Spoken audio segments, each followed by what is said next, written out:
Di sore hari ini yang saya mau bagikan apa yang Tuhan taruh 2-3 hari ini di hati saya. Bahwa kita punya Tuhan yang bisa memindahkan gunung. Judul khotbahnya The God Who Shift Mountains. Tuhan yang bisa menggeser gunung-gunung. Saya nggak tahu dalam perjalanan hidupmu ada gunung masalah sebesar apa yang rasanya menghalangi perjalananmu. Tapi sebagai hamba Tuhan saya mau katakan kita punya Tuhan yang bisa menyingkirkan gunung-gunung itu. Amin. Sehingga kita bisa melewati perjalanan hidup kita bersama Tuhan dan lihat yang baik. Saya akan mulai khotbah saya dengan catatan sejarah di abad 10 di Mesir. Catatan sejarah di Mesir, Bukit Mokatam dan Khalifah Al-Mu'iz. Saudara tahu kisah ini? Abad 10 Masehi di Mesir ada Khalifah Al-Mu'iz, penguasa Fatimiyah yang mendirikan kota Kairo, ibu kota Mesir. Ibu kota baru Mesir di abad yang ke-10. Nah, Khalifah Al-Mu'iz adalah pemimpin yang di zaman itu, pemimpin yang dikenal bijaksana, baik. Tapi Al-Mu'iz punya hubungan yang cukup kompleks dengan orang-orang Kristen Koptik di Mesir. Dan karenanya Al-Mu'iz pernah mendengar bahwa di Injil tertulis Yesus yang berkata, kalau kamu punya iman sebesar biji sesawi, kamu bisa memindahkan gunung. Sehingga lewat apa yang dia tahu tertulis di Injil ini, dia menantang orang-orang Kristen Koptik. Kalau memang perkataan Yesus adalah kebenaran, apa yang Yesus katakan bisa dibuktikan, kalian boleh terus tinggal di sini. Tapi kalau kalian gak bisa membuktikannya, kalian boleh pergi dari tanah Mesir. Bahkan mereka menerima ancaman bisa dibunuh. Al-Mu'iz menantang orang Kristen untuk memindahkan Gunung Mokatam atau Bukit Mokatam. Dan orang Kristen Koptik pada saat itu mencari hamba Tuhan di zamannya, Santo Simon, yang beberapa kali dalam perjalanan pelayanannya bikin mujizat-mujizat. Sehingga ketemu Santo Simon, orang-orang Kristen Koptik, dan Santo Simon mengajak orang-orang Kristen itu yang tinggal di dekat Bukit Mokatam untuk berdoa dan berpuasa. Lalu mereka berdoa dan berpuasa. Lalu setelah mereka berpuasa beberapa hari lamanya, mereka keluar seperti waktu yang telah ditentukan oleh Al-Mu'iz, pindahkan atau geser, buat bukit atau gunung Mokatam berpindah bergeser. Mereka berseru sama-sama. Mereka ngapain? Mereka berseru minta Tuhan menggeser atau memindahkan gunung Mokatam, Bukit Mokatam. Dan mujizat terjadi. Bukit Mokatam, gunung Mokatam dikenal zaman itu, bergeser 1 kilometer jauhnya. Ini bukan dongeng loh. Ini bukan cerita fiksi. Ini bukan legenda. Ini kenyataan. Bergeser. Sejak saat itu Al-Mu'iz mengizinkan orang Kristen Koptik beribadah, bahkan memberi keleluasan untuk beribadah. Poin khotbah saya adalah Tuhan kita sampai hari ini adalah Tuhan yang masih sama, yang bisa menggeser atau memindahkan gunung-gunung yang menghalangi perjalanan hidup kita. Saya nggak tahu gunung apa yang mendikte kamu, mendikte pikiranmu, tantangan apa yang mendikte kamu.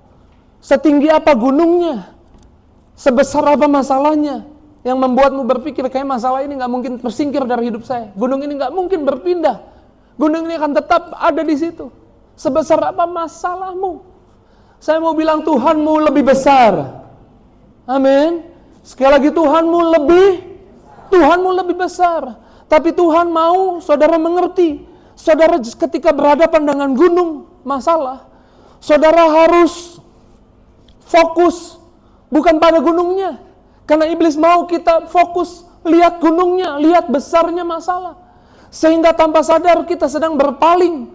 Saya menulisnya seperti ini. Waktu mata kita tertuju sama gunungnya, sama besarnya masalah, Kita akan berusaha gimana menyelesaikannya. Kita akan berusaha dengan kekuatan kita membereskannya. Tanpa sadar, kita sedang berpaling dari Yesus Kristus yang sudah membayar harga keselamatan, harga pemulihan, harga jawaban doa. Amin. Harga pertolonganmu.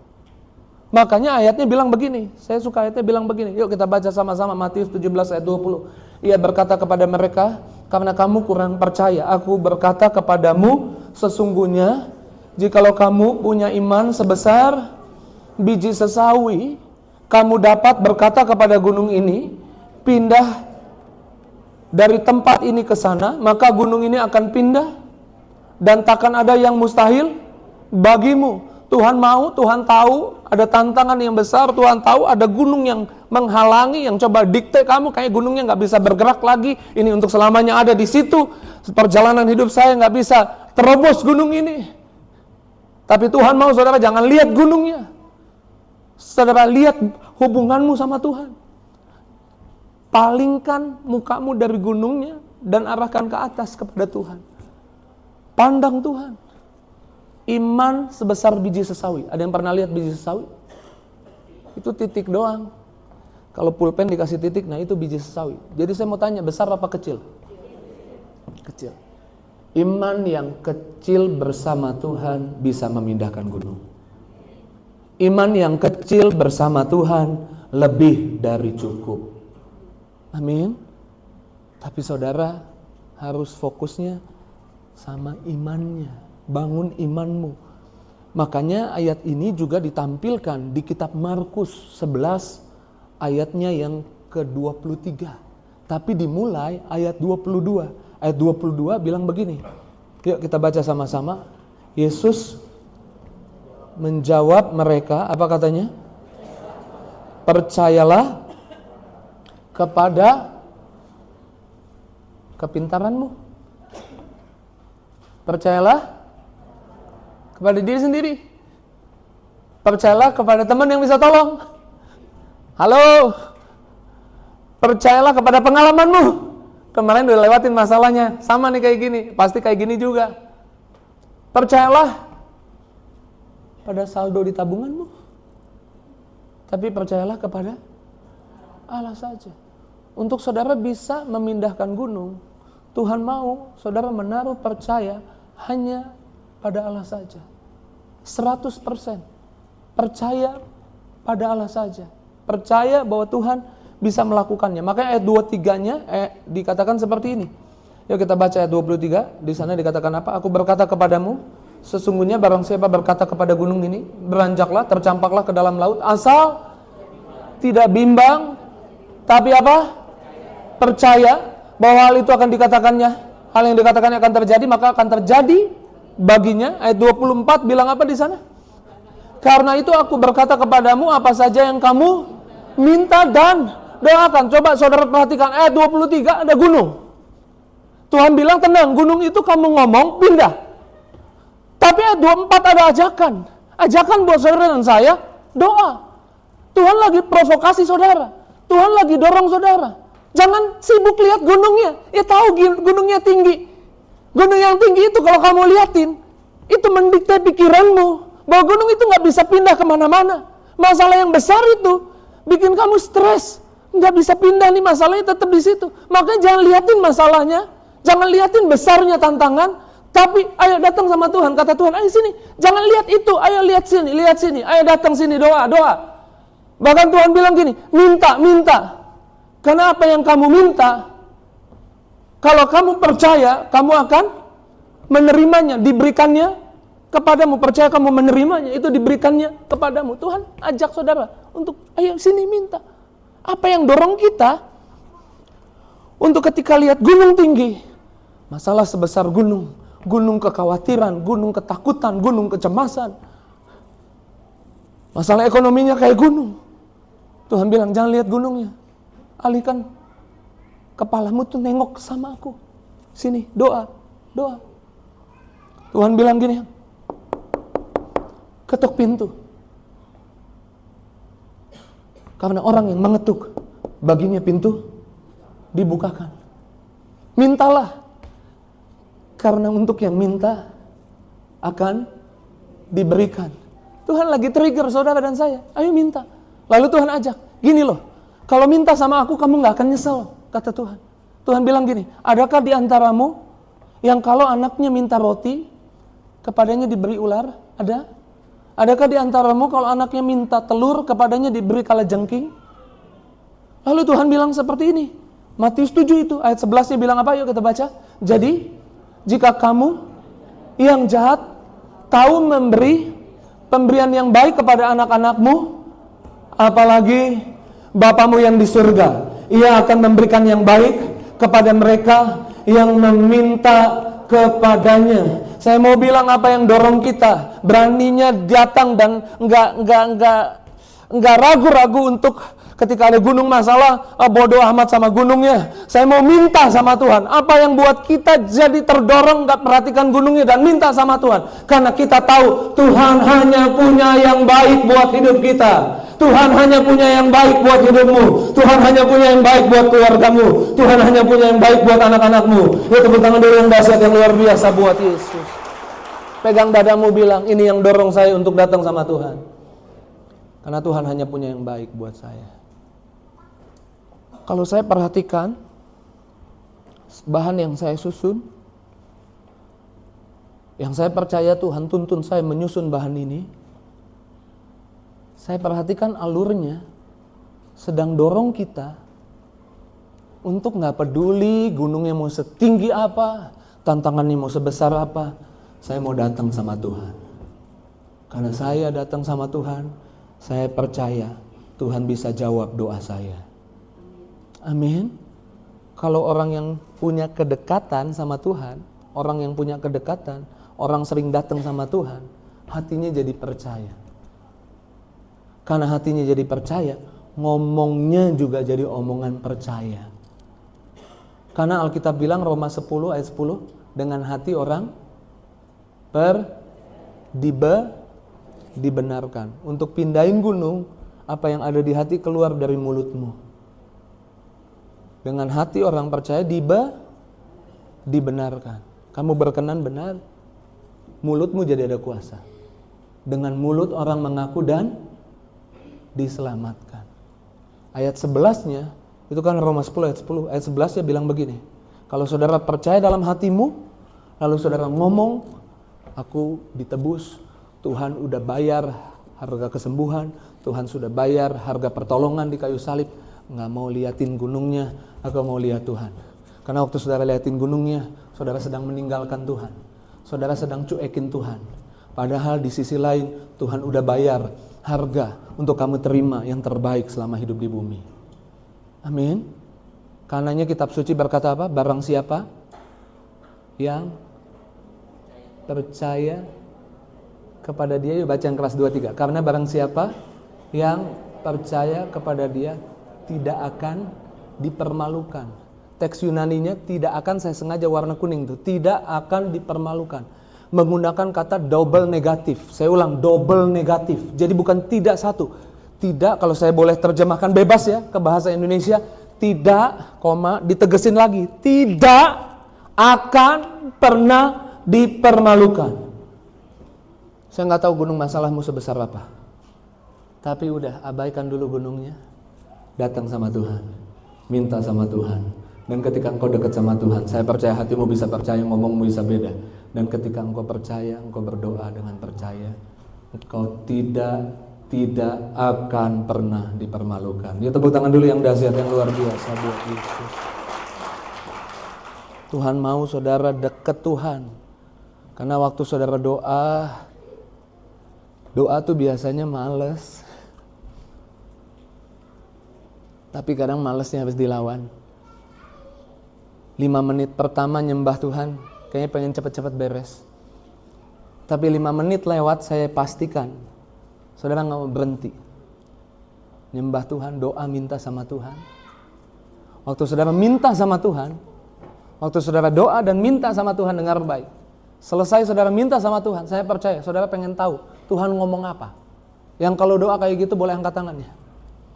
Pernah gak sih saudara udah doa, selesai doa, udah puas selesai doa, Pasti saudara kan pengen tahu Tuhan ngomong apa.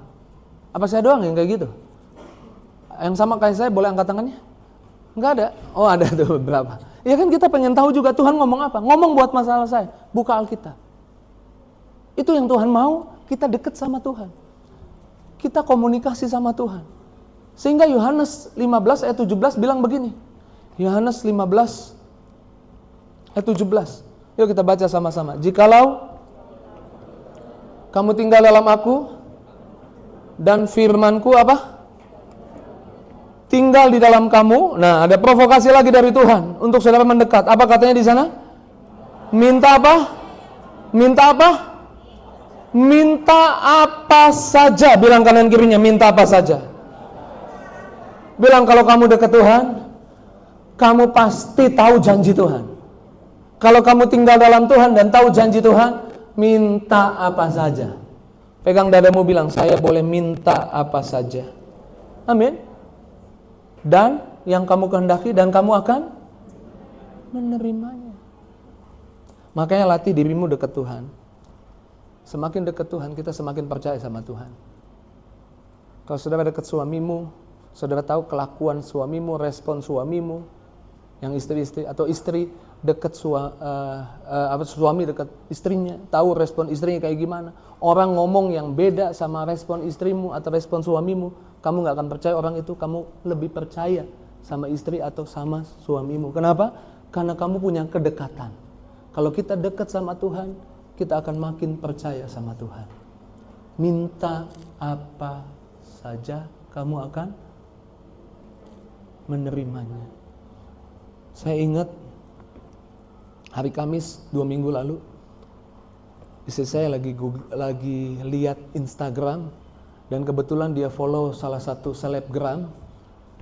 Dia ada salah satu selebgram, waktu dia follow, dia suka ikuti hari-hari ngapain gitu, suka posting. Dan hari itu, selebgram itu postingnya kayak gini. Dia lagi beli sesuatu dari Singapura. Kemudian dibukalah. Dia bilang, saya dapat sesuatu dari Singapura.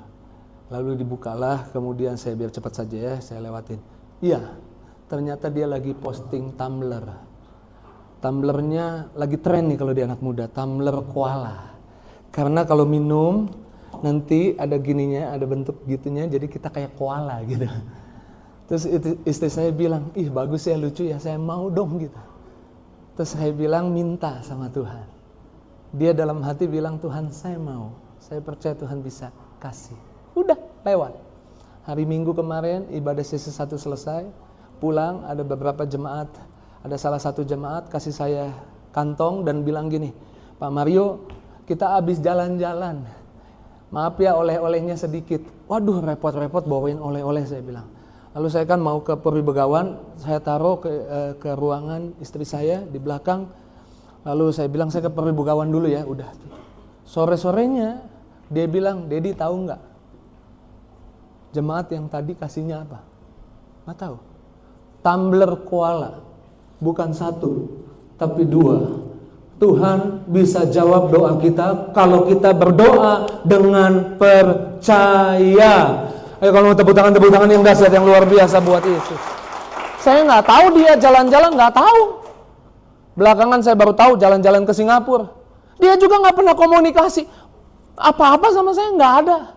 Nggak pernah janjian apa-apa. Tapi saya mau bilang, kalau engkau doa dengan percaya, Tuhan yang punya ide bawa jawaban doa itu sampai di depan hidupmu. Ya boleh tepuk tangan sekali lagi yang dahsyat, yang luar biasa. Makanya dekat Tuhan. Jangan sibuk nih. Aduh Pak Pendeta masalahnya besar. Iya saya tahu masalahnya besar. Udah doa belum? Udah. Yang benar. Iya udah. Ini kan Yohanes 15 ayat 7. Pasal berikutnya Yohanes 16 di ayat 24. Yesus bilang begini, sampai sekarang kamu belum meminta sesuatu pun dalam. Udah Pak Pendeta, udah doa. Benar, dari hati doanya. Iya, coba cek. Mintanya, berserahnya, percayanya berapa persen? Jangan-jangan minta sih, doa sih 10% doang. 90%-nya ngandelin kekuatanmu. 90% yang ngandelin pengalamanmu. 90% yang ngandelin temanmu. 90% yang ngandelin sahabatmu. Mana nih dia biasanya transfer, kok belum transfer. Ngandelin papamu, ngandelin mamamu. Beneran minta. Minta dari sini. Didoain di depan. Minta. Habis itu pakai kekuatan sendiri lagi. Sampai sekarang kamu belum meminta sesuatu. Ini ada ayat, ini ada sesuatu rahasia yang besar nih di sini. Yuk kita perhatikan, baca sama-sama. Sampai sekarang kamu belum meminta sesuatu pun dalam namaku, mintalah maka kamu akan menerimanya. Minta supaya apa? Minta supaya apa? Minta supaya apa? Nih yang stres hadapin masalah, saya curiga saudara belum minta. Kalau saudara udah datang sama Tuhan, sukacitanya tambah. Ayat ini selaras dengan Filipi 4 ayat 6. Jangan khawatir tentang apapun juga, nyatakan dalam doa dan permohonan dengan ucapan syukur. Maka ayat 7-nya sama kayak gini, minta, ayat 6 tuh minta sama Tuhan, minta, bukan minta sama orang, bukan minta sama orang tua, bukan minta sama temen yang hebat yang bisa tolong, minta sama Tuhan. Waktu minta sama Tuhan, ayat 7 bilang gini, damai sejahtera Allah yang melampaui segala akal akan memelihara hati dan pikiranmu. Waktu kamu minta, sukacitamu penuh. Pak Pendeta, ada masalah saya stres. Pasti belum minta. Kalau minta stresnya berkurang. Kalau datang sama Tuhan, sukacitanya nambah. Tuhan lagi trigger saudara untuk minta. Karena Tuhan lagi tunggu saudara yang minta untuk kasih apa yang kau minta. Amin. Pegang dadamu bilang, Tuhan janji, waktu saya minta, saya mendapatkan. Amin. Tuhan dorong saudara, jangan sibuk dulu sama gunungnya. Tenang, nanti gunungnya Tuhan pindahin. Datang sama Tuhan. Minta dan percaya. Jangan berpaling. Lihat Tuhan. Kalau saudara lihat masalah, sebesarnya masalah tantangan saudara itu lagi. Kalau ini ada Yesus yang mati di kayu salib, saudara lagi palingin wajahmu. Daud ajar kita di perjanjian lama. Bagaimana ketika lihat gunung tinggi, masalah besar, waktu dia lihat Goliat, enggak shocking, enggak gemeteran. Pendeta, saya takut banget nih. Jantungnya debar banget. Sampai tangannya, badannya ikut debar. Ada masalah nih, gemeteran, takut. Shock. Tuhan mau saudara ketika lihat masalah enggak shock. Dan Tuhan kasih solusinya. Tuhan kasih kuncinya. Untuk saudara enggak gemeteran sama masalah, sama gunung yang tinggi. Sama-sama bilang Tuhan punya solusi. Untuk saya tidak gemeteran di hadapan gunung tinggi, di hadapan masalah yang besar. Gimana caranya? Daud ajar. Mazmur 16. Pemain musik boleh siap-siap. Puji Tuhan udah dipanggil pemusik, khotbahnya udah mau selesai. Haleluya. Sampai di titik ini saudara diberkati firman Tuhan. Boleh saya lihat tangan-tangan yang diberkati firman Tuhan. Kita boleh tepuk tangan dulu yang dahsyat, yang luar biasa. Saudara disayang Tuhan. Saudara dikasihi oleh Tuhan. Tuhan gak mau saudara stres. Tuhan gak mau saudara ketakutan, gemeteran.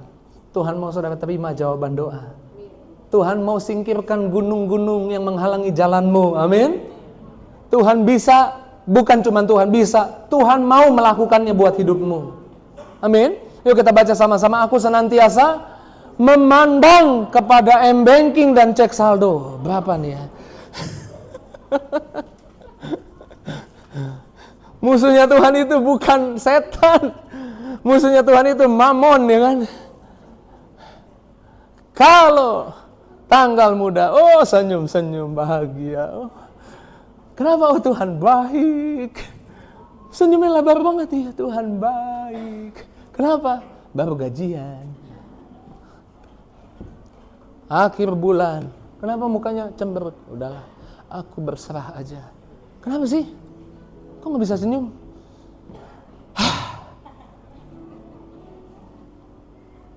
Mau cek ATM, takut nangis. Mau cek m-banking, takut nangis. Sukacitanya bergantung pada uang. Gimana saudara nggak gemeteran hadapi masalah, hadapi tantangan? Aku senantiasa memandang kepada, nanti saudara baca ya, full perikop Mazmur 16. Dari ayat 1 sampai selesai. Daud sedang menceritakan perbuatan Tuhan. Menceritakan apa? Perbuatan Tuhan. Jadi ayat ini lagi mau bilang gini, aku senantiasa memandang perbuatan Tuhan. Saya tahu ada gunung yang tinggi. Saya tahu ada masalah yang susah. Ada tantangan yang berat di depanmu. Tapi untuk kamu gak gemeteran sama masalah itu, sama gunung yang tinggi itu. Supaya gunung yang tinggi itu justru ketemu kamu, gunung itu yang gemeteran, bukan kamu yang gemeteran. Kamu harus memandang kepada perbuatan Tuhan. Apa perbuatan Tuhan? Kamu harus lihat anak domba di atas kayu salib yang sudah berdarah-darah, yang membayar harga pembelaanmu. Supaya kamu gak dipermalukan. Di tengah masalah, di tengah sulitnya hidup, kamu gak akan dipermalukan. Pandang, Yesus sudah dipermalukan. Saya tahu hidup ini susah. Tapi saya percaya harga kemenangan sudah dibayar oleh Yesus. Harga, ini harga tuh sesuatu yang dahsyat loh. Ada harganya. Dan Tuhan bayar harganya pakai anaknya yang tunggal. Jadi dia mau sediakan yang terbaik buat kamu. Makanya senantiasa memandang kepada Tuhan. Karena ia berdiri di sebelah kananku, aku tidak goyah. Tidak goyah, tidak bergeser. Kalau dalam New King James Version bilang, I shall not be moved. Aku gak akan bergeser. Yang harus bergeser bukan imanmu, yang harus bergeser gunungnya. Saya ulang, yang harus bergeser bukan imanmu, yang harus bergeser gunungnya. Dan Tuhan kita masih Tuhan yang sama, Tuhan yang bisa geser gunungnya, Tuhan yang bisa pindahkan gunung untuk meratakan jalan-jalan di hidupmu. Ya, tepuk tangan dulu sekali lagi yang dahsyat luar biasa buat Yesus. Dan Tuhan tidak pernah gagal. Amin. Dan khotbah ini saya percaya Tuhan mau saudara juga tidak gagal percaya. Caranya gimana? Ya gak tahu. Saya punya segudang kesaksian. Tuhan jawab doa saya. Caranya di luar nalar saya, di luar pemikiran saya. Otak kita terbatas. Jangan mikirin caranya, minta dan percaya. Bilang kanan kirinya, minta aja dan percaya. Jangan pikirin caranya. Tuhan bisa punya cara. Gimana supaya kita gak syok, gak gemeteran ketika ada masalah? Pandang perbuatan Tuhan di atas kayu salib. Maka saya simpulkan ayat Mazmur 16 ayat 8. Kita baca sama-sama. Memandang Tuhan membuat kita tidak bergeser. Amin. Ketika kita berhadapan dengan gunung yang tinggi sekalipun, justru kita memiliki iman yang menggeser gunung. Selamat malam. Selamat mengalami perjumpaan dengan Tuhan. Selamat belajar percaya. Dan selamat melihat yang terbaik Tuhan sediakan buat kita. Tuhan tak pernah gagal, sanggup buktikan janji setiamu untuk selamanya. Imanku berkata, Tuhan tak pernah gagal. Yuk sama-sama, biar ini respon kita atas firman Tuhan. Tuhan tak pernah gagal, sanggup buktikan. Sambil angkat tanganmu, janji setia. Katakan untuk selamanya. Untuk selamanya imanku. Nah gitu dong, amin. Tuhan tak Ya kita boleh tepuk tangan yang dahsyat buat Yesus. Sambil bangkit berdiri sama-sama. Tuhan tak pernah gagal. Tuhan tak pernah gagal, sanggup buktikan janji setiamu. Janji setia untuk selamanya. untuk selamanya. Imanku berkata, Tuhan tak pernah gagal, Tuhan tak pernah. Yuk, sama-sama angkat tanganmu, yuk sama-sama katakan Tuhan tak pernah. Tuhan tak pernah gagal, sanggup buktikan janji setia, untuk selamanya, untuk selamanya. Imanku berkata, Tuhan tak pernah. Tuhan gak akan pernah gagal geser semua gunung yang menghalangi perjalanan kita. Tuhan tidak gagal menggeser gunung di abad ke-10 Masehi di Kairo, di Bukit Mokatam. Tuhan gak gagal karena ada orang yang sungguh hati, orang-orang yang percaya bahwa Tuhan jawab doanya. Tuhan gak akan gagal untuk membela hidupmu. Tuhan gak akan gagal untuk berkati keluargamu. Angkat tanganmu, doa minta apa yang kau mau minta. Datang di hadapan Tuhan. Dengan lembut sekali lagi katakan, Tuhan tak pernah. Sanggup buktikan, sanggup buktikan janji setiamu untuk selamanya, untuk selamanya. Imanku berkata, Tuhan tak pernah gagal, Tuhan tak pernah, oh Tuhan tak pernah gagal, Tuhan tak pernah gagal.